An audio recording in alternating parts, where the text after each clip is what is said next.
आवाज तो क्लियर आ रही है मेरी?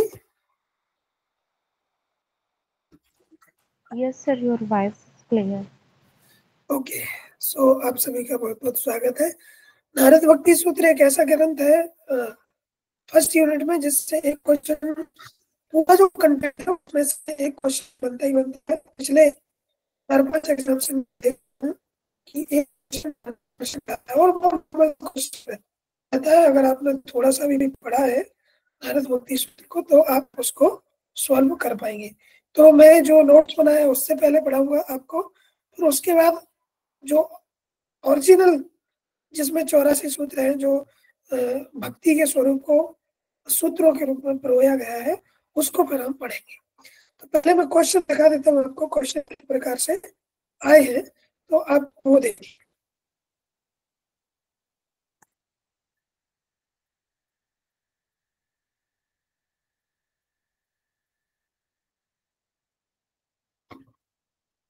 पीपीटी शो हो रही है? Yes, sir, हो रही। आप देखेंगे 41 नंबर का जो क्वेश्चन है उसमें लिखा हुआ है कि नारद भक्ति, जूम करना है आप, सही है? थोड़ा सा और सर, हमें तो नहीं दिख रहा, थोड़ा सा और करेंगे। अब यस सर। अब दिख रहा है? यस यस जी सर। अभी कुछ नहीं दिख रहा है? अब दिख रहा होगा ना? जी सर। हाँ, यस सर, 41वां सूत्र है, आप देख पा रहे होंगे 41वां सूत्र लिखा हुआ है नारद भक्ति सूत्र में किन कर्मों के त्याग का निरोध कहा गया है ना। नारद भक्ति सूत्र में किन कर्मों के त्याग का निरोध कहा गया है। ये जो है जो पेपर है वो 2023 का ही है, फरवरी 2023 का। तो उसमें देखिए शुभ कर्म है, लौकिक कर्म है, और आगे देखेंगे तो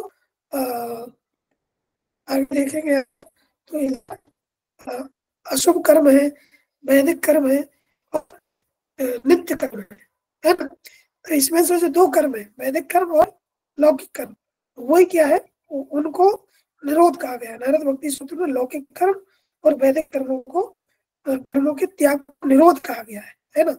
तो हर जगह विभिन्न प्रकार के कर्मों की चर्चा है।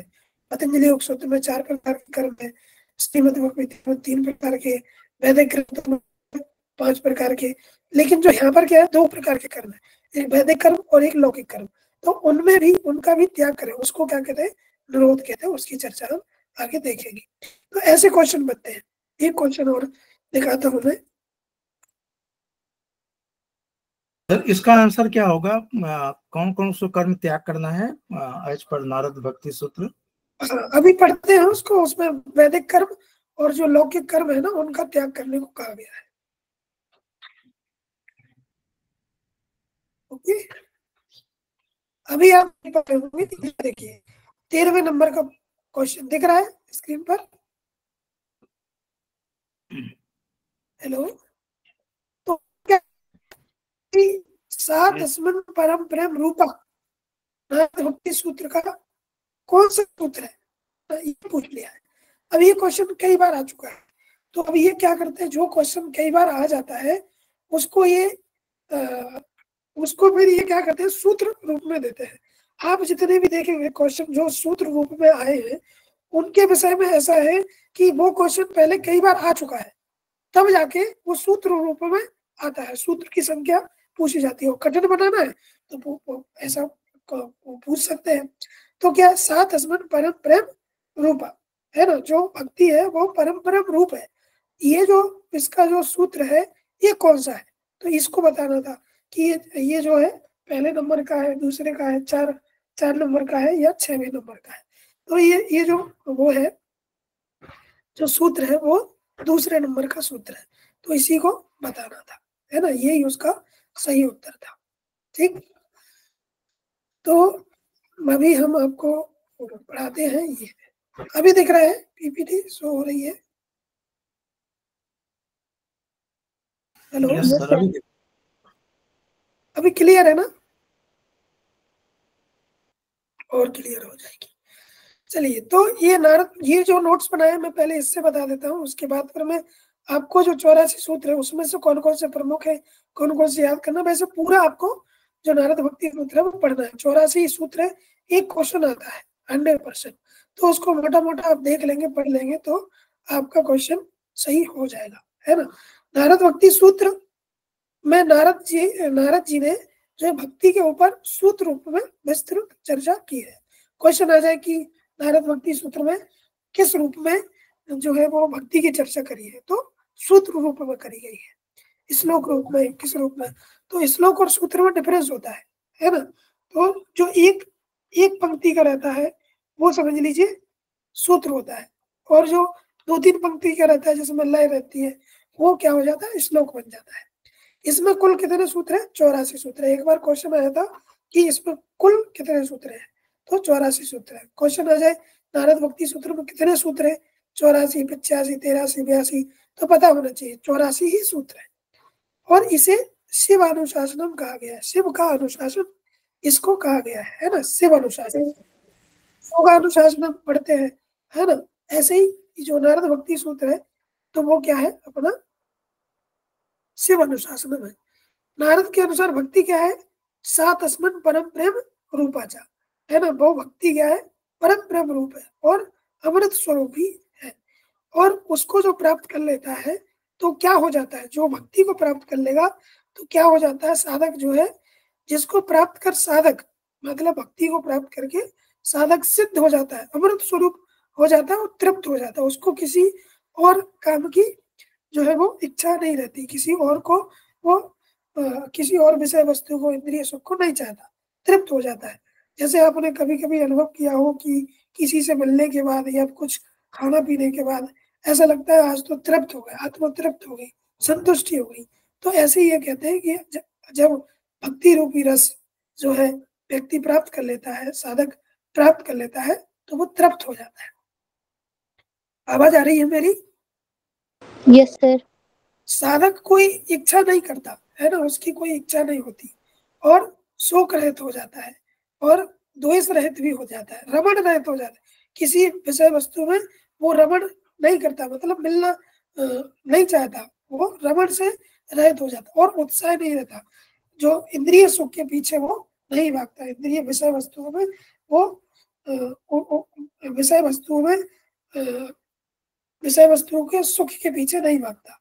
तो ये पूछ ले, क्वेश्चन कैसे आ जाए कि जिसको भक्ति प्राप्त हो जाती है उसके लक्षण क्या है, तो आ सकते हैं इसमें से कुछ भी लिखा आ जाए कि वो साधक जो है सिद्ध हो जाता है, अमृत स्वरूप हो जाता है, तृप्त हो जाता है, कोई इच्छा नहीं रहती, शोक रहित, द्वेष रहित, रमण रहित, है ना, उत्साह नहीं रहता। और क्वेश्चन आ जाए इसी में आ जाए बहलाने के लिए, ममता रहित हो जाता है ना, घृणा रहित हो जाता है ना, तो उसमें वो जो शब्द आएंगे वो गलत है, इसमें जो दिए गए हैं वही हमको उत्तर देना पड़ेगा, ठीक, क्योंकि सूत्र रूप में है, इसका स्पष्ट जो है भावार्थ दिया गया है, तो हमें वही चीज पता होना चाहिए जो कि यहाँ पर दी गई है, क्योंकि इसके अनुसार पूछा जाता है।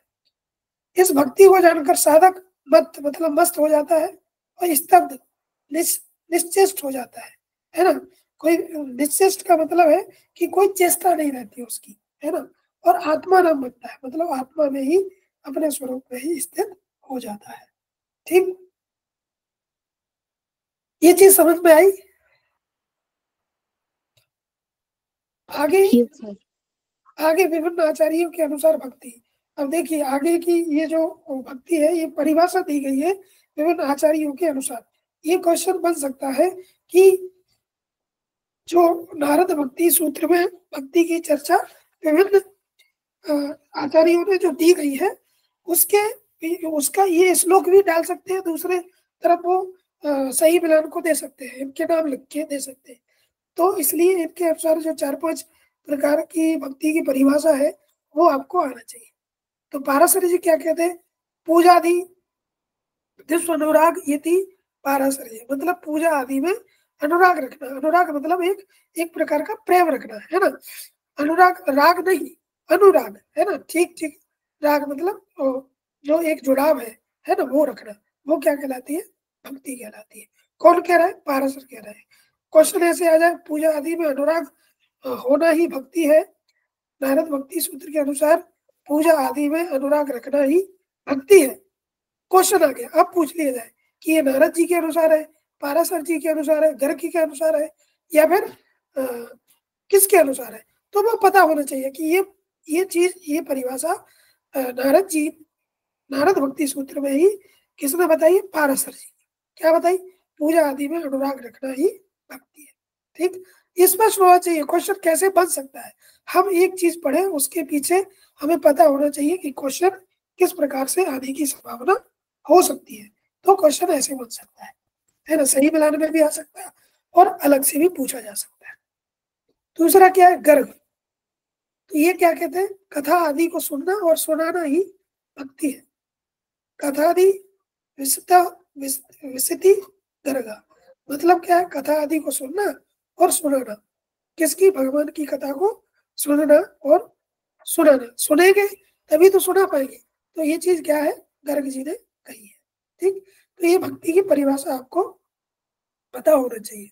वैसे हमने जो नवदा भक्ति पढ़ी है उसमें विभिन्न प्रकार की मतलब अभी रामायण में भी पढ़ेंगे, और जब भक्ति को पढ़ाया था तो उसमें बात आई थी, है ना। श्रवण मनन स्मरणम, विष्णु स्मरणम, पाद सेवनम, अर्चनम, वंदनम, तो दास संग आत्मनिवेदन। तो अनुराग क्या है? आत्मनिवेदन हो सकता है ना। तो आगे देखते हैं दूसरी स्लाइड में क्या है कि सांडिल्य जी कहते हैं, अब सांडिल्य एक ऋषि है जो अपने छांदोग्य उपनिषद आप पढ़ रहे होंगे, छांदोग्य उपनिषद में जो सांडिल्य विद्या बताई है ना। तो वही यहाँ पे भक्ति की परिभाषा बता रहे हैं कि आत्मा रथी, है ना, आत्मा रथ्यो विरोध नेति सांडला, मतलब क्या है? आत्मा रति के अवरोधी विषय में अनुराग ही भक्ति है। जो आत्मा, आत्मा मतलब आत्मा रति के अवरोधी जो विषय है, मतलब कि आत्मा को जो एक प्रकार से आत्मा की वृद्धि में, आत्म विकास में, आत्म जागरण में जो अवरोधी विषय है ना। अवरोधी एक तो होता है विरोधी, विरोध करने वाला, और दूसरा है अवरोधी। अवरोधी मतलब जो विरोध नहीं करते, जो उसको बढ़ाते हैं। ठीक, तो उसमें अनुराग रखना ही क्या कहलाती है? भक्ति कहलाती है। आत्मा रति के अवरोधी विषय में अनुराग रखना, मतलब जुड़ाव रखना ही क्या कहलाती है? भक्ति कहलाती है। किसके अनुसार? शांडिल्य के अनुसार।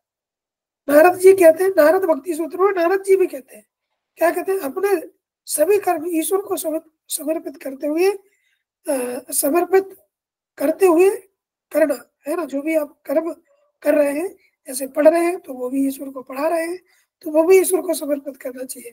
किसान खेत में हल चला रहा है तो वो भी ईश्वर को समर्पित करना चाहिए, है ना। तो अपने सभी कर्मों को ईश्वर को समर्पित करते हुए करना, और उसका विस्मरण होने पर व्याकुल हो जाना। अगर थोड़े के समय के लिए भी व्याकुल हो गए, है ना, मतलब विस्मरण हो गया, तो उस समय में व्याकुल हो जाए। व्याकुल मतलब बेहोश टाइप के हो जाए कि उस समय हमें याद क्यों नहीं आया। तो ये व्याकुल हो जाने क्या कहलाती है? भक्ति कहलाती है। आवाज आ रही है मेरी? Yes sir. तो आपने देखा पाराशर में पूजा आदि में जो है वो अनुराग रखना भक्ति है। गर्ग कहते हैं कि कथा को सुनना और सुनाना ही भक्ति है। सांडिल्य कहते हैं आत्मा रति के जो अवरोधी विषय है उनमें अनुराग रखना ही भक्ति है। नारद जी कहते हैं सभी कर्मों को समर्पित करते हुए करना, है ना, भगवान को समर्पित, ईश्वर को समर्पित, ईष्ट देवता को समर्पित करते हुए करना। और अगर वो थोड़ी देर के लिए विस्मरण हो जाए तो व्याकुल हो जाने क्या कहलाती है? भक्ति कहलाती है। ये सूत्र देख सकते हैं 18वें नंबर का है और 16वें नंबर का, ये भी आपको याद हो जाना चाहिए। सर ये जो 16वें नंबर का सूत्र है तो वो पराशर जी के पुत्र व्यास जी के अनुसार है या पराशर जी के अनुसार है? पराशर जी के अनुसार है। 16वें नंबर का जो है ना, पूजा आदि में अनुराग रखना भक्ति है। 16वें नंबर का पूजा आदि अनुराग इति पराशर है। 17वें नंबर का कथा में कथा को सुनना और सुनाना भक्ति है, ये 17वें नंबर का है। 18वें नंबर का क्या है? आत्मा के अवरोधी जो विषय है उनमें अनुराग रखना, वो 18वें नंबर का। 19वें नंबर का नारद जी कहते हैं कि सभी कर्मों को भगवान को समर्पित करो और विस्मरण होने पर व्याकुल हो जाओ, तो 19 नंबर का है। ये याद होना चाहिए, है ना। ये बात गीता में भी भगवान 7वें अध्याय में कहते हैं, तस्मात् सर्वेषु कालेषु मामनुस्मर युद्धचा। मतलब अर्जुन से कहते हैं, अर्जुन तू कर्म कर, लेकिन कर्म करते हुए मुझे स्मरण कर, फिर देख कि कर्म में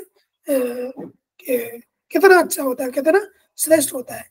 तो यही बात यहाँ पर इन्होंने बताई है। ठीक, मतलब ये वहां से मिलती है जी। सर यहाँ पर देखिए जो 19 सूत्र नंबर है, उसमें ज्ञान कर्म से श्रेष्ठ भक्ति है। और नहीं, मैं आपको सूत्र और दिखाऊंगा, आप टेंशन मत लीजिए। ये 19 नंबर का सूत्र याद करके रखिए। नारस्तु, ये इसका जो मतलब है ना, 19वां मतलब वो इसका है।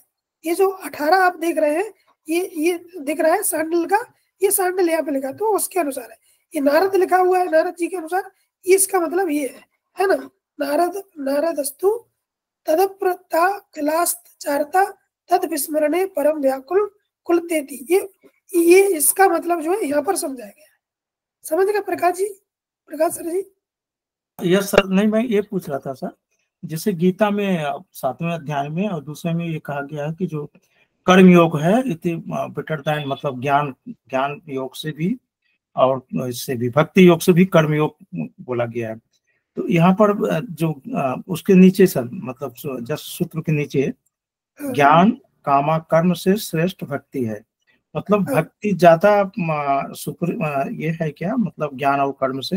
नारद बिल्कुल बिल्कुल बिल्कुल, यहाँ पर जो है नारद भक्ति सूत्र के अनुसार, अब भक्ति ही नारद भक्ति सूत्र ग्रंथ का ही नाम है, तो आप उस हिसाब से भी लगा सकते हैं। नारद जी ने भक्ति को ही सर्वश्रेष्ठ बताया है। क्यों सर्वश्रेष्ठ बताया, उसके पीछे भी रीजन है। अभी मैं आपको ये स्पष्ट कर देता हूँ। ज्ञान कर्म से भी श्रेष्ठ क्या है, भक्ति है, तो सर्वश्रेष्ठ भक्ति है। ये भी आगे के जो सूत्र है ना, 25वां और 26वां सूत्र, वो बताइए। तो क्या है, नारद भक्ति सूत्र में भक्ति, कर्म, ज्ञान, योग, इन सबसे श्रेष्ठ भक्ति है। इन सबसे कौन सी भक्ति है, मतलब इन सबसे भी श्रेष्ठ कौन है, भक्ति है। क्योंकि यह भक्ति उत्तम फल देने वाली है, फल रूपत्वात्, कि ये जो ज्ञान कर्म और योग है, इनसे भी, ये देखा है ना, सातु कर्म ज्ञान भ्यो अब अधिक तरह, है ना, इनसे भी अधिक ऊपर जो है, श्रेष्ठ जो है, वो क्या है, भक्ति है। अब भक्ति श्रेष्ठ क्यों है, आप अंदाजा लगा सकते हैं। भक्ति में ज्ञान की जरूरत नहीं पड़ती, कर्म की जरूरत भी नहीं पड़ती। जैसे माता सबरी ने भक्ति करी, है ना, और आप देख सकते हैं कि मीराबाई ने भक्ति करी, रैदास, तुलसीदास, इन्होंने भक्ति करी। तो ये भक्ति के उदाहरण, इनको मतलब कि किसी प्रकार के ज्ञान कर्म की जरूरत नहीं पड़ती है। सरल भाव से, श्रेष्ठ भाव से भगवान का स्मरण करते हैं, इसलिए भक्ति क्या है, सर्वश्रेष्ठ है। भगवान श्री कृष्ण गीता में कहते हैं, पढ़ी होगी आपने, पत्र पुष्प फलम तो हम यो में भक्त्या प्रियक्षति, कि पत्र चढ़ा दीजिए, पुष्प चढ़ा दीजिए, फूल चढ़ा दीजिए, वो भी श्रद्धा के अनुसार अगर मुझे समर्पित कर दे तो मैं उसी में प्रसन्न हो जाऊंगा। तो इसलिए भी जो है, एक प्रकार से जो वहां पे तो नहीं, लेकिन यहाँ पर उसको उसके रेफरेंस लेकर कह सकते हैं कि नारद भक्ति सूत्र में भक्ति को सर्वश्रेष्ठ बताया, क्योंकि वह उत्तम फल देने वाली बताई गई है। अब समझ में आई आपको? यस सर, अभी क्लियर हो गया सर, क्लियर हो गया अभी। ओके। अब इसमें 11 प्रकार की आसक्तियां बताई है, जो नारद भक्ति सूत्र के लास्ट में है ना, लास्ट वाला जो वो रहेगा सूत्र, उसमें बताई है। इसके बाद हम सीधा चलेंगे उस पे, सूत्रों पे। तो गुण महत्व आसक्ति, ये आसक्तियां हैं 11 प्रकार की आसक्ति। ये प्रकार, जैसे हमने 9 प्रकार की वो पढ़ी है क्या, भक्ति, उसी प्रकार से 11 प्रकार की आसक्तियां हैं। जब इसका सूत्र आएगा तब पढ़ेंगे। तो इसमें क्या, गुण महत्व शक्ति, रूपा शक्ति, पूजा शक्ति, स्मरण शक्ति, दास्य शक्ति, सांख्य शक्ति, वात्सल शक्ति, कामता शक्ति, आत्मनिवेदन, तन्मय शक्ति और परम व्यारा शक्ति। अब इसको आपको क्यों बताई है, क्योंकि इसको आपको इसी क्रम में याद रखना है। 4-5 आसक्ति आपको दे दी जाए और पूछा जाए कि नारद भक्ति सूत्र के अनुसार जो आसक्तियां हैं, है ना, उनको क्रम रूप में जमाइए। तो उनको आपको जमाना आना चाहिए। तो इस एज इट इज आपको याद कर लेना है। ठीक, ये जो सूत्र है, ये आप देखेंगे कि ये क्वेश्चन ये भी आया होगा, ये भी 2023 में है। पहला, नारद भक्ति सूत्र के अनुसार भक्त के लक्षणों का सही क्रम लिखिए। तो न किश्चित किश्चित वाक्षन्ति है ना सोचती अमृतो भवति न दृष्टि और तृप्तो भवति। ये इसका मतलब इसका अभी देखते हैं कौन सा उत्तर होगा, और ये मैंने आपको बता ही दिया। ठीक, अभी हम सीधे चलेंगे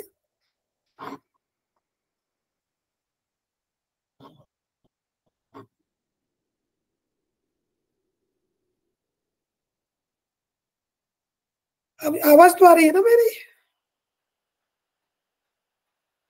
हेलो,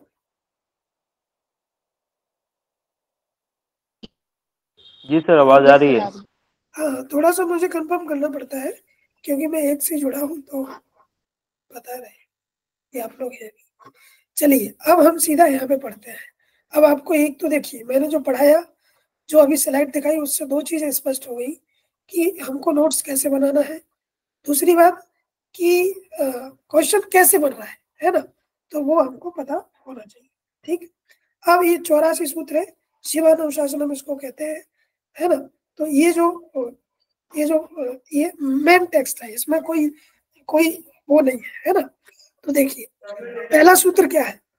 अब जो एक आया था ना अभी 2023 में क्वेश्चन आया था, उसमें बताया था कि ये जो सात अस्मन परम परम रूपा, ये सूत्र दे दिया था।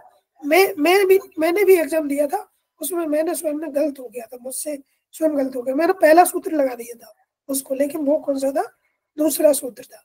अब ये पढ़ा होता, इस लोगों को लिखा होता तो ये चीज समझ में आ जाती। तो आपसे निवेदन रहेगा कि आप जो है 84 जो सूत्र है ना, उसको आप एक पेज पर पूरी तरह से लिखिएगा, है ना, और फिर उनका नोट्स अलग से बनाइएगा, है ना। सूत्र लिख के नोट्स अलग से आपको बनाना है। तो क्या है पहला सूत्र, क्या है, वो कहते हैं कि अथा तो भक्ति व्याख्या से, जो भक्ति है उसकी हम व्याख्या करेंगे। कौन कर रहे हैं, नारद जी। तो भाई भक्ति क्या है, भाई भक्ति है सात अस्मन परम प्रेम रूपा। भाई भक्ति जो है ईश्वर के प्रति जो परम प्रेम रूप, परम प्रेम है, वही क्या है, भक्ति कहलाती है। ये नारद भक्ति, हमने भक्ति योग से पढ़ा था, तब भी इस परिभाषा को लिया था। क्यों, क्योंकि वो क्या है, अमृत स्वरूप है। वो भक्ति क्या है, अमृत स्वरूप है।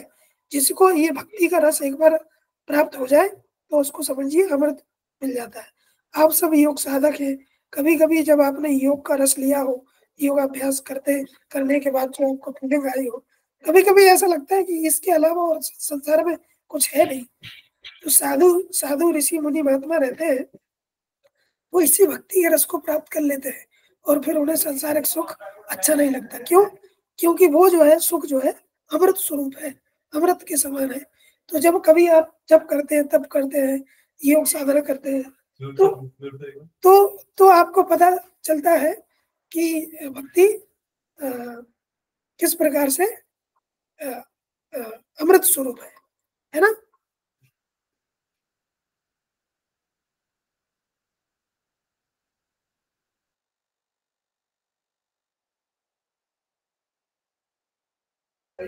हेलो, जी सर, समझ में आ रहा है ना आप सबको? Yes sir. चलिए और प्रयास करते हैं आगे।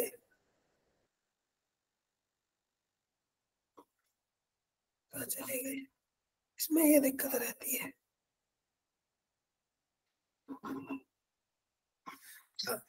तो अब आगे क्या बताए, यह लब्धा पुमान सिद्धो भवति अमृतो भवति और तृप्तो भवति। वो जो भक्ति है वो क्या है, जिसको भाई भक्ति परम प्रेम रूप है, अमृत रूप है।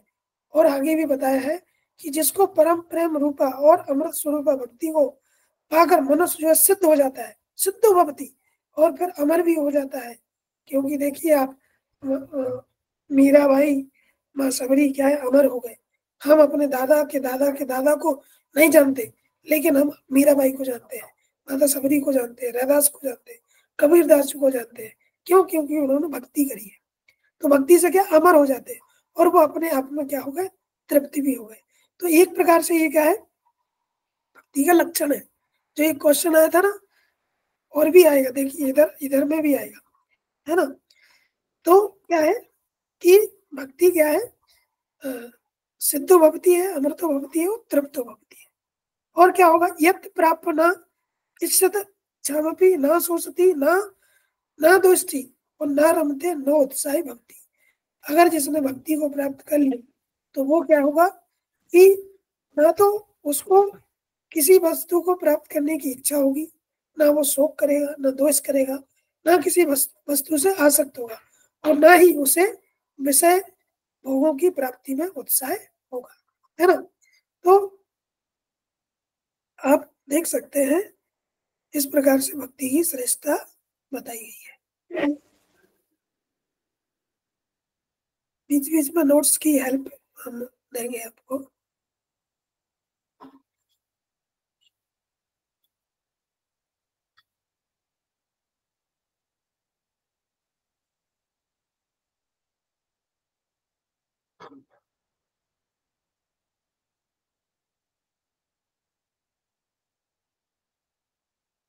ठीक है, तो ये समझ में आए कि जिसको भक्ति प्राप्त हो जाती है ना तो वो क्या होता है, ना तो वो उत्साही होता है, न उत्साही, न रमते, रमण रहित हो जाता है, द्वेष रहित हो जाता है ना।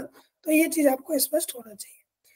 फिर क्या है, यच्च ज्ञाता मतो भवति स्तवो स्तवो भवति आत्मा रमो भवति। ये हमने पहले ही देख लिया कि जिसको भक्ति हो जाती है, जान लेता है, तो वो उन्मत्त हो जाता है। उन्मत्त मतलब मत वाला हो जाता है ना। और स्तब्ध मतलब शांत हो जाता है, उसके शरीर में कोई हलचल नहीं रहती और आत्मा में स्थित हो जाता है, आत्माराम बन जाता है। भाई भक्ति कामना युक्त नहीं है, क्योंकि भाई निरोध स्वरूप है। अभी क्वेश्चन आया था ना अभी कि निरोध क्या क्या है, मैंने बताया था निरोध निरोधस्तु लोक वेद व्यापार न्यास। क्या है, लोक और वैदिक समस्त कर्मों के त्याग को क्या कहते हैं, निरोध कहते हैं। क्वेश्चन आया था 15वां, ये 8वां है ना, तो कि नारद भक्ति सूत्र के अनुसार किस प्रकार के कर्मों को निरोध कहते हैं। तो लौकिक और वैदिक कर्मों को लौकिक और वैदिक कर्मों के त्याग को क्या कहते हैं, निरोध कहते हैं। समझ में आ रहा है चीजें। ये मैं इसलिए बता रहा हूँ क्योंकि 84 सूत्र है, इसमें से कहीं से भी पूछा जा सकता है, तो वो आपको पता होना चाहिए, है ना। तस्मिन तस्मिन तस्मिन न्यायता तथ्य रोगी पूषा नहीं सुदा उदासीनता चा, मतलब उस प्रियतम भगवान को अन्यथा और उसके प्रतिकूल विषयों को उदासीनता को निरोध भी कहते हैं। अब देखिए, एक तो आया था त्याग, और मतलब जो लौकिक और वैदिक कर्म है इसके त्याग को निरोध कहते हैं। दूसरा इन्होंने बता दिया कि भगवान के प्रति अन्यता है ना, अन्यता है, तस्मिन अन्यता है, अनन्यता मतलब प्रेम, एक प्रकार की अनन्य भक्त जो होता है। और प्रतिकूल जो विषय है उनमें क्या, उदासीनता को भी निरोध कहते हैं। अन्न श्रेयाणाम त्यागो अन्यता, मतलब अपने प्रीतम भगवान को छोड़कर दूसरे आश्रयों के त्याग का नाम अन्यता है।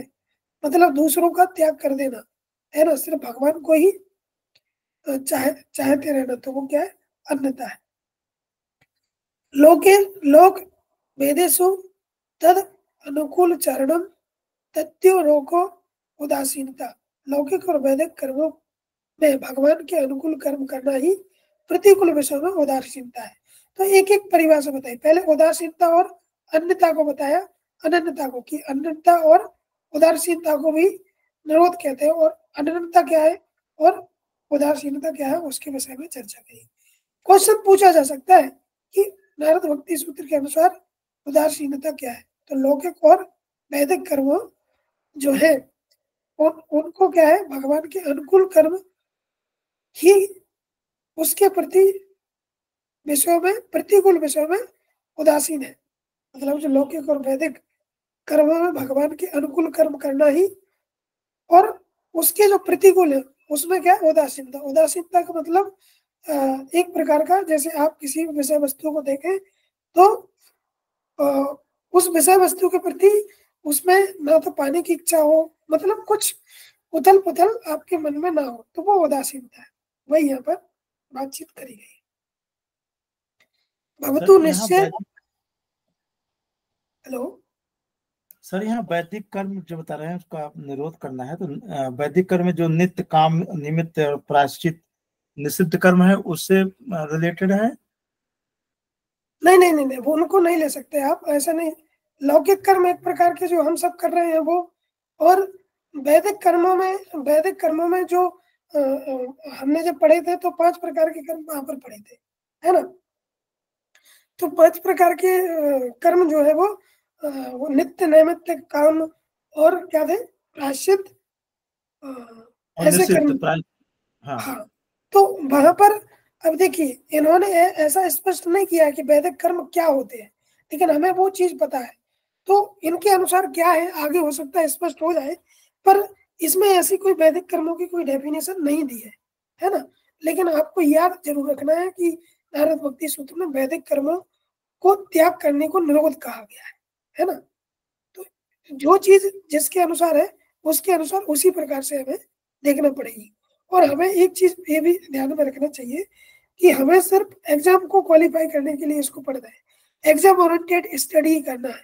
अगर हम इसके कर्मों को उसके कर्मों में मिक्स करेंगे तो थोड़ा सा कंफ्यूजन हो सकता है और विभिन्न प्रकार की मतलब कंफ्यूजन हो सकता है, बस वो है चीज।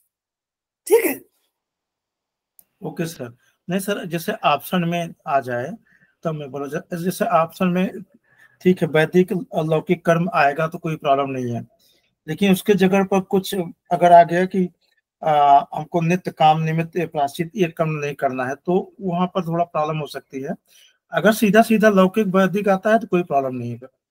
हाँ, तो फिर वो नारद भक्ति सूत्र के अनुसार नहीं हो सकता है, फिर वो क्वेश्चन कहीं और किसी ग्रंथ के अनुसार पूछा जा सकता है। नारद भक्ति सूत्र में मैंने इसलिए आपको पहले क्वेश्चन बताया कि जो क्वेश्चन है वो टू द पॉइंट पूछे जाते हैं, जो इसमें है वही पूछा जाएगा, है ना।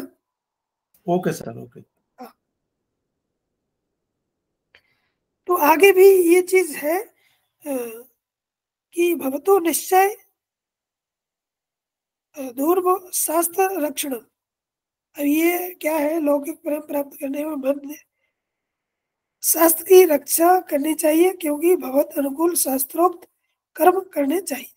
अब इन्होंने बता दिया कि जो कर्म है वो किसके अनुसार करना चाहिए, भगवत अनुकूल करना चाहिए, है ना, भगवान के अनुकूल करना चाहिए, शास्त्रों की रक्षा करना चाहिए, दृढ़ निश्चय होकर, है ना, भगवतु निश्चय दृढ़ दृढ़ अरे दूर्व शास्त्र रक्षण, शास्त्र की रक्षा करना चाहिए। और क्या है कि दृढ़ निश्चय होकर शास्त्र की रक्षा करिए, और जो अर्थात तद अनुकूल, है ना, भगवत अनुकूल जो भगवान ने जो कर्म बताए हैं उनको करने चाहिए। अन्यथा क्या होगा, नहीं तो गिर जाने की संभावना रहती है। अगर व्यक्ति इसके अनुसार कर्म नहीं करेगा, भगवत अनुकूल कर्म नहीं करेगा तो गिर जाएगा। आजकल आप देख रहे हैं व्यक्ति वैदिक कर्मों को नहीं कर रहा है ना, उसके मन में जो आ रहा है वो कर रहा है, तो इसलिए उसका जो व्यक्तित्व है वो गिर चुका है ना। तो वही चीज इन्होंने कही है कि उनकी शास्त्रों की रक्षा करिए और उन्हीं के अनुसार कर्म करिए, नहीं करेंगे तो क्या होगा, गिर जाएगा, है ना। अन्यथा पतित सया संख्या, है ना, कि वो व्यक्ति गिर जाएगा। लोकोपि तादेव किंतु भोजनादि व्यापार रसद शरीर धारणा वधि, मतलब लौकिक कर्मों को भी तब तक करना चाहिए, कब तक, जब तक ब्रह्म बाह्य ज्ञान रहने तक लौकिक कर्मों को विधि प्रकार करना चाहिए, पर भोजन आदि कार्य जब तक शरीर रहेगा तब तक होते रहेंगे। तो इन्होंने एक प्रकार से क्या बताया, लौकिक कर्मों की परिभाषा बताई कि लौकिक कर्मों को तब तक करना चाहिए, मतलब बाह्य ज्ञान रहने तक लौकिक कर्मों को विधि पूर्वक करना चाहिए। पर उनमें से जो भोजन आदि है वो मुझे लगता है कि आपको समझने में थोड़ी प्रॉब्लम होगी। पहले ही मैंने कंटेंट आपको मेरे में था वो बता दिया है, लेकिन क्वेश्चन और कहीं से भी आ सकता है, इसलिए ये चीजें हम आपको बता रहे हैं। पर भोजन आदि जब तक शरीर रहेगा तब तक हमें होते रहेंगे। तो तल तलत छाणी वाचनते नाना मत वेदात। अब नाना प्रकार के मतों अनुसार भक्ति के लक्षण को समझते हैं। देखिए मैंने आपको पहली स्लाइड में बताया था भक्ति सात असमन परम परम रूपाचा, है ना, अमृत स्वरूपाचा, अमृतो भवति, तृप्तो भवति। अब ये वहां से कोरिलेट करके यहाँ पे बताया था कि किसके अनुसार भक्ति किस प्रकार की है। तो पाराशर, बिल्कुल। अभी देखिए यहाँ पे वो आगे जो आप पूछ रहे थे, पाराशर नंदन व्यास जी के मत अनुसार भगवान की भक्ति क्या है, पूजा आदि में अनुराग होना ही भक्ति है। तो अभी ये पाराशर जी के अनुसार आ जाए, पाराशर नंदन है ना, व्यास जी के मत अनुसार। अब इसमें दोनों के अनुसार कही गई है ना, कि पाराशर नंदन भी और श्री व्यास जी भी, है ना। समझ में आया? Yes sir. तो पाराशर भी है, पाराशर नंदन मतलब जो पाराशर जी है उसके पुत्र को है व्यास जी, उनके अनुसार भक्ति क्या है, पूजा आदि में अनुराग रखना ही भक्ति है। वो वहां पे हमसे मिस्टेक हुई थी, जो स्लाइड पढ़ाई थी उसमें हमने सिर्फ पाराशर लिख दिया था, लेकिन वहां पर क्या है, पाराशर नंदन जो व्यास जी है उनके अनुसार क्या है, भक्ति, पूजा आदि में अनुराग रखना ही भक्ति है। पाराशर भी आ जाए तो भी आपको यही लगाना है। और गार्ग के अनुसार क्या है, गार्गाचार्य जी के अनुसार कि भगवान की कथा आदि में अनुराग रखना, सुनना और सुनाना, ये क्या है, भक्ति है। सांडल के अनुसार क्या है, सांडल्य ऋषि के अनुसार आत्मा रति के अवरोधी जो विषय है उनके प्रति अनुराग रखना भक्ति है। नारद जी कहते हैं कि समस्त कर्मों को भगवान को समर्पित कर देना, अर्पण कर देना, थोड़ा सा भी विस्मरण हो जाए, थोड़े से भी भूल जाए, विस्मरण मतलब भूल जाए, तो होने पर परम व्याकुल हो जाना ही भक्ति कहलाती है। ठीक है, उदाहरण भी दिया है इन्होंने, ठीक वैसा ही जैसे कि ब्रज की गोपियां हो जाती थी, किसके, भगवान के। अगर भगवान उनके साथ में रहते थे तो ठीक था, गोपियों के, और अगर वो इधर उधर चले जाते तो ब्रह में हो जाती थी भक्तियां। तो वैसे ही यहाँ पर बता रहे हैं कि ठीक उसी प्रकार से भक्त की स्थिति हो जाए, है ना। इस अवस्था में महात्म ज्ञान की विस्मृति का अपवाद नहीं है। वही चीज बताएगी, ज्ञान विस्मृत हो जाए तो भी कोई दिक्कत यहाँ पर नहीं है। तत्वहीनम जरा जरा रामेवा, उसके बिना मतलब भगवान के बिना किए जाने वाला ऐसा प्रेम जरों के, जारों मतलब प्रेम के समान है। समझ में आ रही है ये चीजें?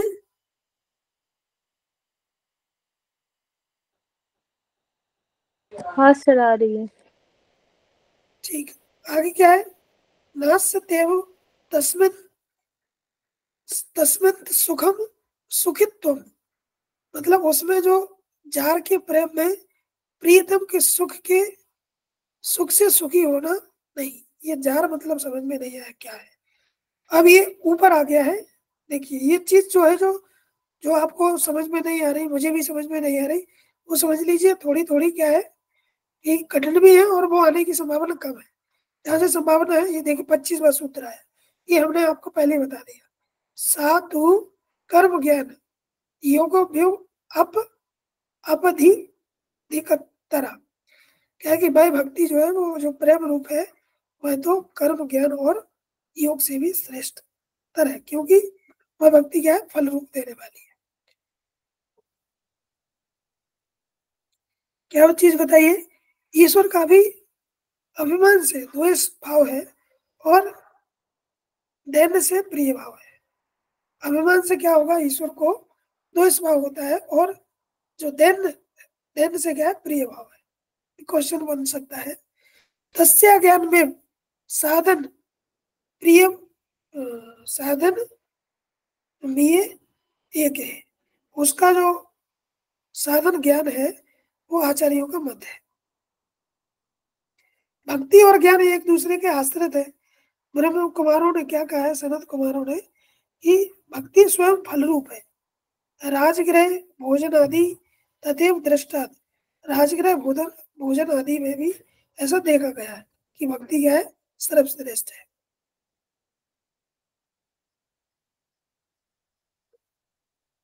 उसको जानने से क्या होगा ना, तेन राज परितोषा सुधा शांतिर्वा, कि ना उससे मतलब जान लेने मात्र से राजा की प्रसन्नता होगी और उसकी ना सुधा मिटेगी। तथेव क्या कहा, अतएव तस्मात् सिद्ध ग्राह मुक्ति भी, मुक्ति होने से इच्छा रखने वाला को भक्ति ग्रहण करना चाहिए। आचार्य उस भक्ति को बतलाते हैं, ये थोड़ा सा इम्पोर्टेंट नहीं है। अब मैं आपको और इम्पोर्टेंट सूत्र बताता हूँ।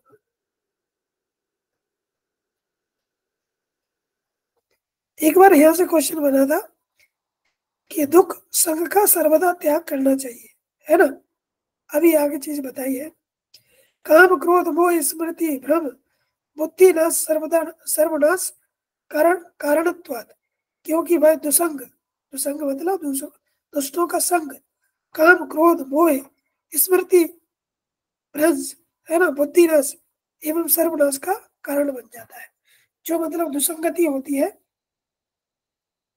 ना, वो क्या है, इसका कारण बन जाती है काम क्रोध मोह लोभ स्मृति भ्रंश बुद्धि नाश और सर्वनाश का कारण बनती है। आपने जब गीता पढ़ी होगी तो उसके दूसरे अध्याय के 63वें और 64वें श्लोक में बताई है ना, कि बुद्धि क्या कब वो होती है, आसक्ति होती है, आसक्ति से फिर पाने की इच्छा होती है, काम उत्पन्न होता है, क्रोध उत्पन्न होता है, क्रोध उत्पन्न होने से फिर स्मृति जो है वो नाश हो जाती है, उस प्रकार से सर्वनाश हो जाता है। वही बात यहाँ पर दी गई है कि अगर आदमी का दुष्संग हो जाए, मतलब दुष्टों की संगति अगर हो जाए, तो काम क्रोध लोभ, काम क्रोध मोह स्मृति भ्रंश बुद्धि नाश और सर्वनाश का कारण हो जाता है दुष्संग। तो ये काम क्रोध पहले तरंग की तरह है, क्षुद्र कारण में आकर भी दुष्संग विशाल समुद्र का आकार धारण कर लेते हैं। अगर व्यक्ति के जीवन में दुसंगति आ जाए, आप देख सकते हैं जब व्यक्ति इतना पढ़ा लिखा होता है लेकिन वो निकृष्ट कर देता है, आतंकवादी बन जाता है, टेररिस्ट बन जाता है, क्यों? क्योंकि उसको दुसंगति मिल गई। तो ऐसे ही इन्होंने बताया कि वो आकार में भी बड़ा विशाल रूप ले लेता है, समुद्र के जैसा, है ना। और आगे जो आ जाता है वो आ जाता है कि माया से कौन तरता है, माया से कौन व्यक्ति तरता है। तो इसको हम इधर देखते हैं,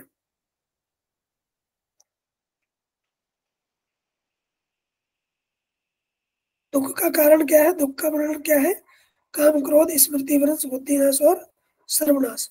किसका कारण है? दुख का, दुष्ट का। तरता कौन है? देखिए ये 40 47 और 48 49 में ये कही गई है। कौन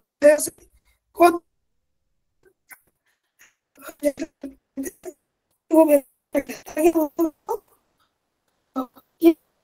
से बोला है, तो कोई व्यक्ति नदी को कर लेता है, नदी को कर लेता है, तो वो क्या होता है, तो त्याग करता है, तो संघों का किसी का भी संग नहीं रखता है। जैसे अटकृति का बताया ना, जनसंघ परित्याग, तो जो सब संघों का परित्याग करता है और जो मानव भावों की सेवा करता है, तरीका कौन? क्वेश्चन पूछ लिया जाए कि भारत भक्ति के अनुसार कौन व्यक्ति तरता है, तो जो संघों का परित्याग करता है, मान भावों की सेवा करता है और जो ममता रहता है, जो निर्जन स्थान में निवास करता है। निर्जन मतलब जहाँ पर जन नहीं रहते, एकांत में निवास करता है, जो लौकिक बंधनों को तोड़ डालता है, जो तीनों गुणों से परे हो जाता है और जो योग तथा क्षेम का परित्याग कर देता है, योग तथा क्षेम, योग क्षेम का त्याग कर देता है, परित्याग कर देता है। योग क्षेम मतलब है ना, उसमें जो त्याग करता है, जो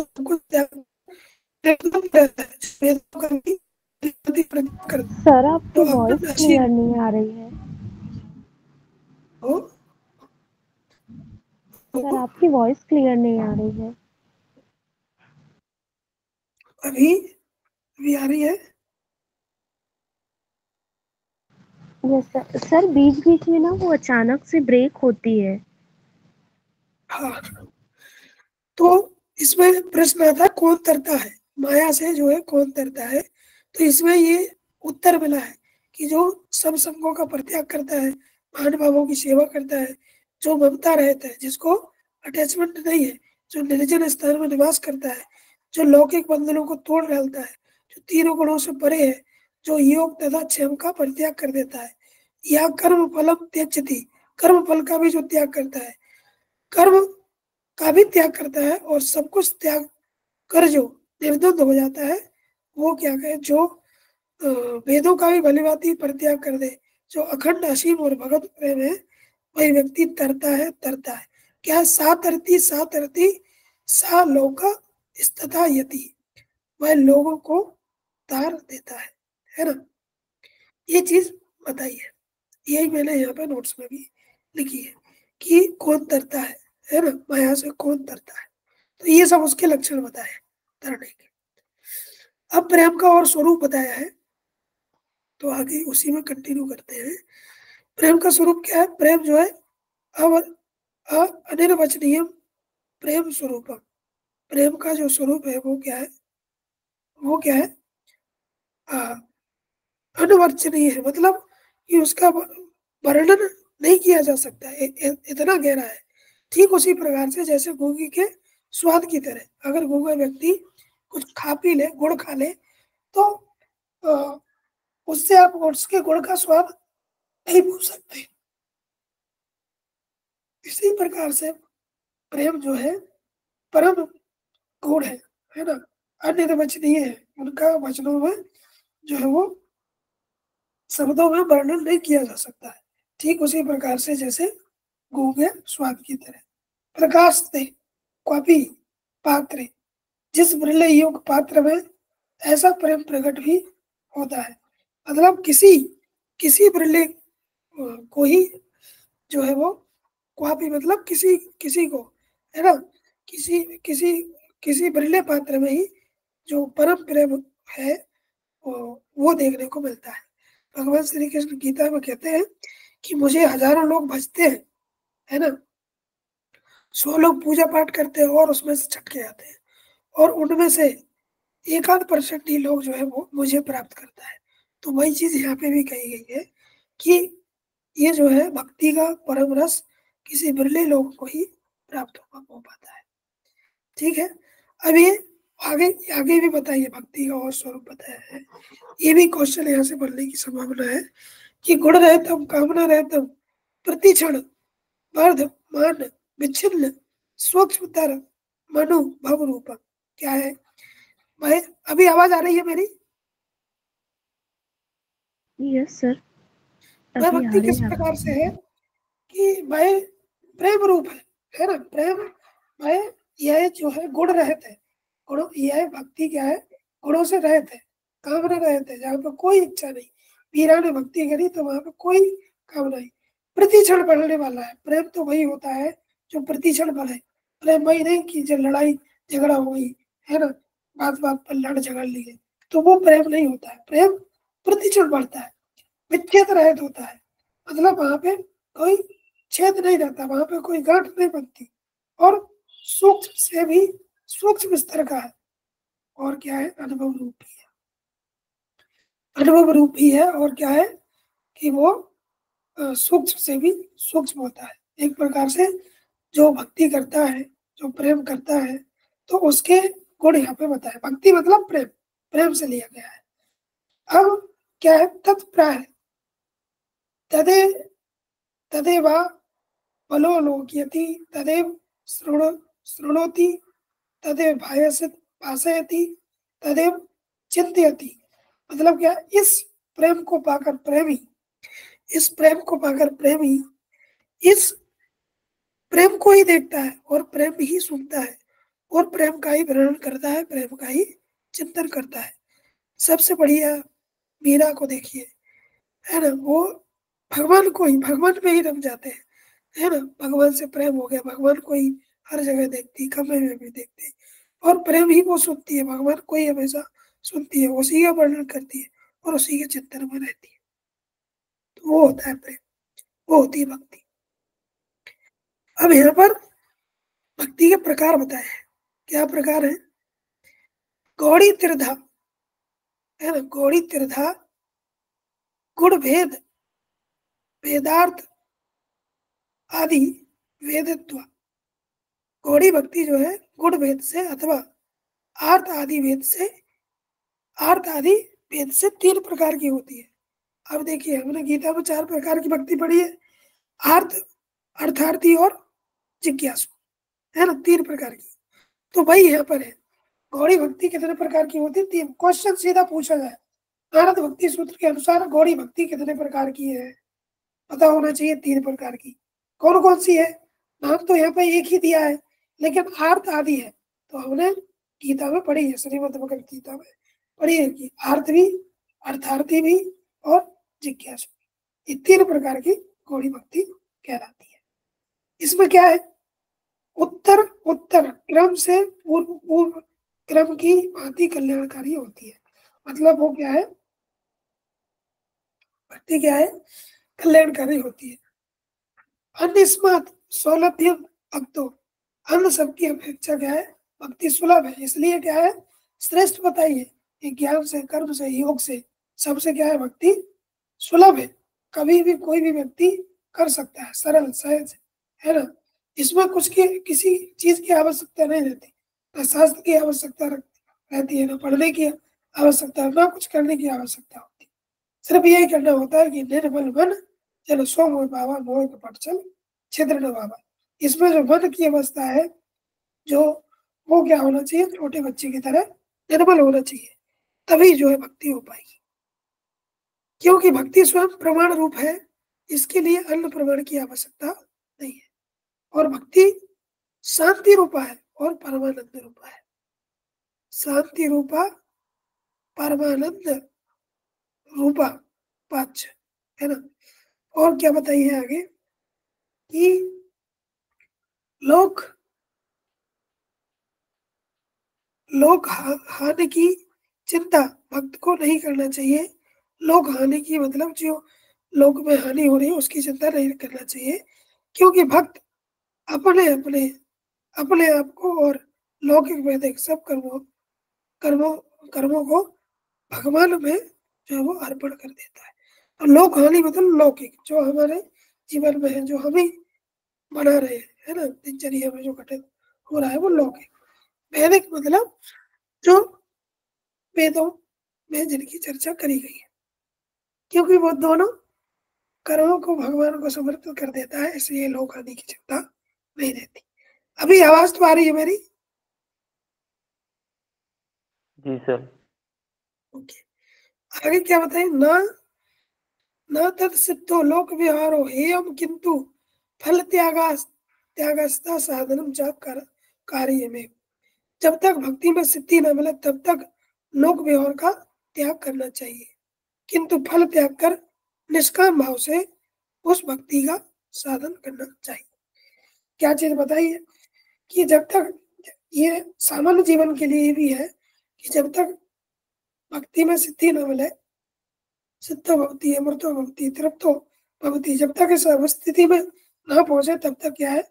लोक व्यवहार मतलब लोगों से परित्याग करना चाहिए, लोगों के साथ में अटैचमेंट नहीं होना चाहिए, लोगों से जुड़ाव नहीं होना चाहिए। लोगों से जुड़ाव रहेगा, तरह तरह के वो विचार सुनाएंगे तो उसके अनुसार विचार शैली बदली रहे। इसलिए क्या है कि लोक व्यवहार का परित्याग कर देना चाहिए। कब तक? जब तक कि फल की सिद्धि ना हो जाए, है ना, इस साधना की सिद्धि, भक्ति की सिद्धि ना हो जाए। क्या बताइए आगे? स्त्री धनास्त को पैरी चरित्रम न श्रणीयम। स्त्री धन नास्तिक और पैरी का चरित्र नहीं सुनना चाहिए, इतनी बड़ी बात करती है। और अभी अभिमान कम, है ना, अभिनंद नहीं, अभिमान अभिमानाधि कम, है ना, अभिमानाधि निकम त्याज्य। अभिमान और दम्भ का भी क्या करना चाहिए? त्याग करना चाहिए। अभिमान दम्भ आदिकम, है, संधि विच्छेद करके पढ़े। अभिमान मतलब एक प्रकार का घमंड।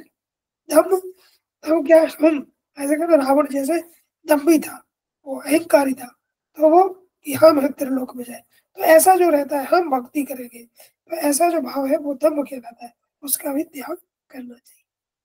क्यों? क्योंकि ये चर्चा की गई है आगे, सब आचार भगवान के अर्पण कर चुकने पर यदि काम क्रोध अभिमान हो तो भी उस भगवान के प्रति ही करना चाहिए, है ना। अगर अब ये चीज बता दी गई है, यहाँ पे स्पष्ट कर दी गई कि सब आचार भगवान के अर्पण कर चुकने पर भी यदि काम क्रोध और अभिमान है तो भी भगवान पे ही होना चाहिए। जैसे मीरा जी को था कि उनको पाने की चाहना थी, कामना थी, है ना, और अभिमान भी था कि हम जाके ही रहेंगे, भगवान को प्राप्त करके ही रहेंगे, तो वो सिर्फ और सिर्फ भगवान पर ही करना चाहिए, लोगों को अपने आप पर नहीं करना चाहिए। क्या बताइए आगे।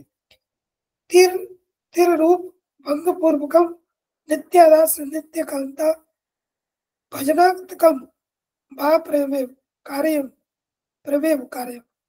तीन स्वामी, तीन क्या है, तीन क्या है, स्वामी सेवक और सेवा, स्वामी सेवक और सेवा रूपों को भयंकर नित्य दास से या नित्य कांता भक्ति से प्रेम ही करना चाहिए, है ना, प्रेम ही करना चाहिए, प्रेम ही करना चाहिए। क्या बात कही गई।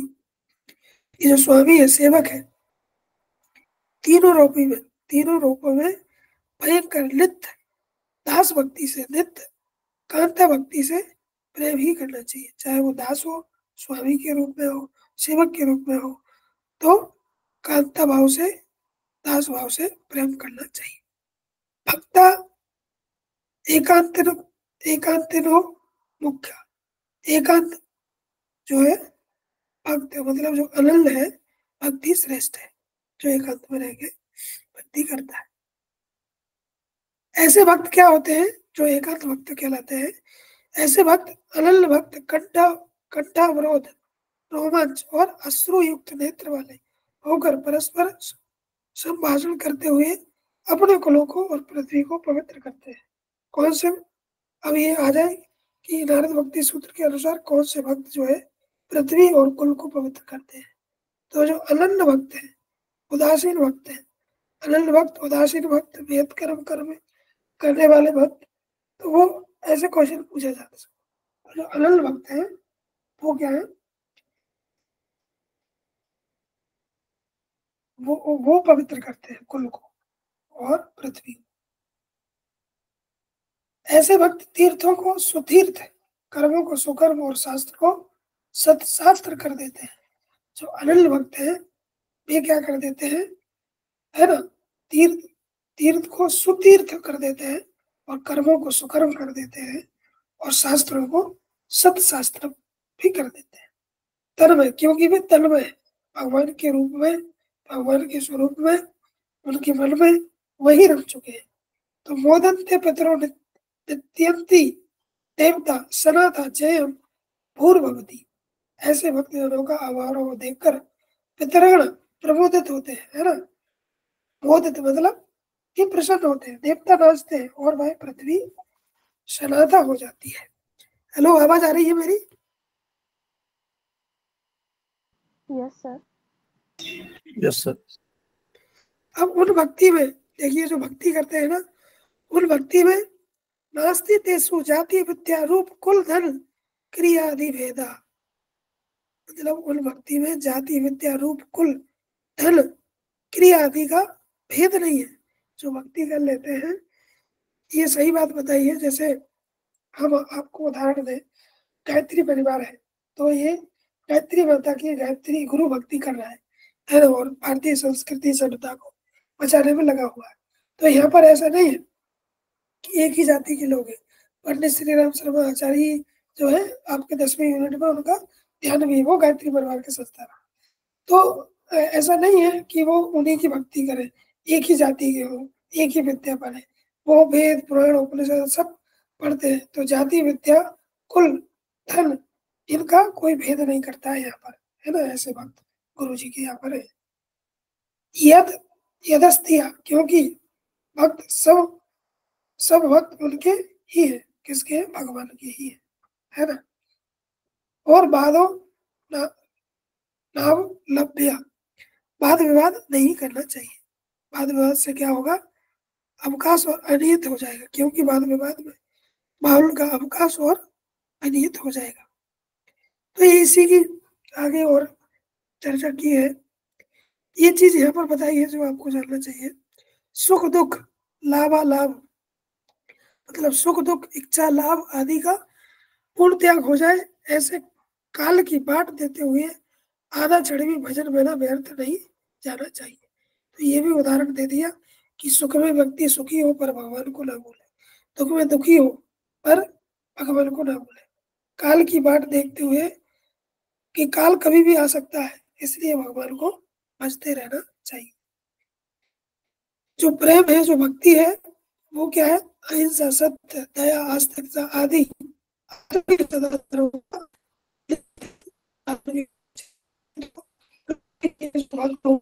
भक्ति जो करेगा उसके जीवन में अहिंसा, सत्य हो रही है।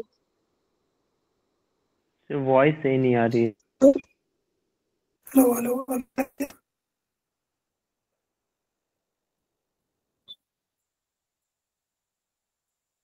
हेलो। हाँ सर, अभी आवाज सही है। Okay okay. तो क्या है कि जो परम प्रेम भक्ति है वो क्या है? साधकों में अहिंसा, सत्य, अस्तेय आदि आचरणीय आचारों का सब भगवान है, निश्चित ते भगवान है, सब समय से निश्चित होगा कि भगवान का ही भजन करना चाहिए। सर आपकी आवाज फिर से ब्रेक हो रही है। हेलो,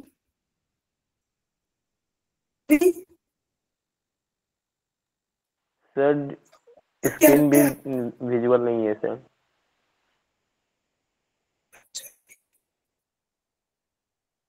ठीक है। हेलो, हाँ सर, अभी सही अभी हुआ। आवाज ठीक है? जी सर। ओके। स्क्रीन भी सर दिख नहीं रहा था, अभी स्क्रीन दिख रहा है। अब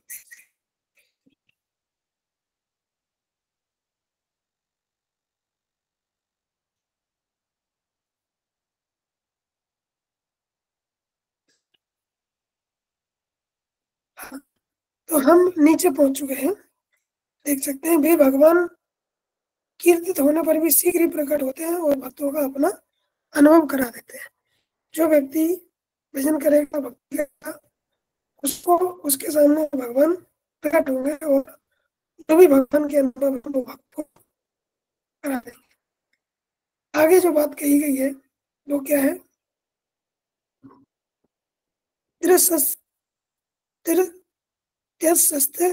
भक्ति रेव क्रियसी, भक्ति रेव क्रियसी। ये यहाँ पे नहीं है, इसका मतलब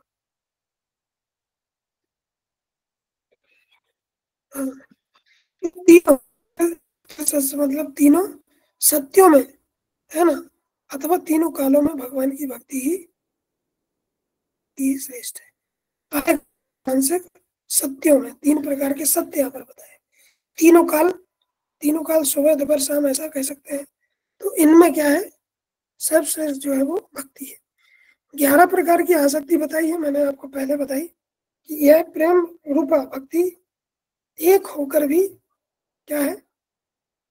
एक होकर भी अनेक प्रकार की है। तो यहाँ पर भक्ति के प्रकार अगर देखें तो 11 प्रकार की भक्ति बताई। इस प्रकार से 11 प्रकार की भक्ति है। एक प्रकार की है, एक होकर भी अनेक प्रकार की हो जाती है, 11 प्रकार की हो जाती है। तो क्या है? जो गुणों, जो भगवान की गुण है वो परम शक्ति हो जाए। रूपा शक्ति को देखकर पूजा शक्ति, स्मरण शक्ति, दास्य शक्ति, संग शक्ति, कांता शक्ति, वात्सल्य निवेदन और परम विहारा शक्ति, ये जो है 11 प्रकार की आसक्ति इन्होंने बताई, है ना। तो ये 11 प्रकार की और 11 प्रकार की भक्ति भी है ना। यह एक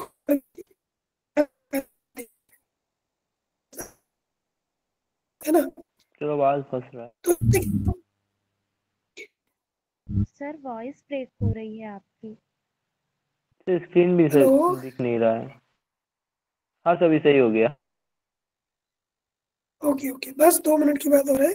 इसमें क्या चीज बताई आगे कि कुमार मतलब सनत कुमार, वेद व्यास, सुखदेव, सांडल, गर्ग, विष्णु, कौंडल, है ना, शेष, उद्भव, आरुणि, बलि, हनुमान, विभीषण आदि जो है भक्ति तत्व के आचार्यगण लोगों की निंदा स्तुति का कुछ भी वर्णन कर कहते हैं भक्ति सच है। मानव दुख है जो इन्होंने बताई है, विश्वास और श्रद्धा करते हैं वे ये तत्व को पाते हैं, मतलब जिसको जो चाहता है वो उसको करता है। यही बात भक्ति के संबंध में, प्रेम के संबंध में कि जय सदैव तो मिले कुछ संदेह हो, सच्ची श्रद्धा विश्वास से जो जिसको चाहता है वो इसको मिल जाता है, इसको संदेह नहीं है। तो ये भक्ति योग का, इसमें से कुछ आपकी क्वेरी हो तो आप पूछ सकते हैं।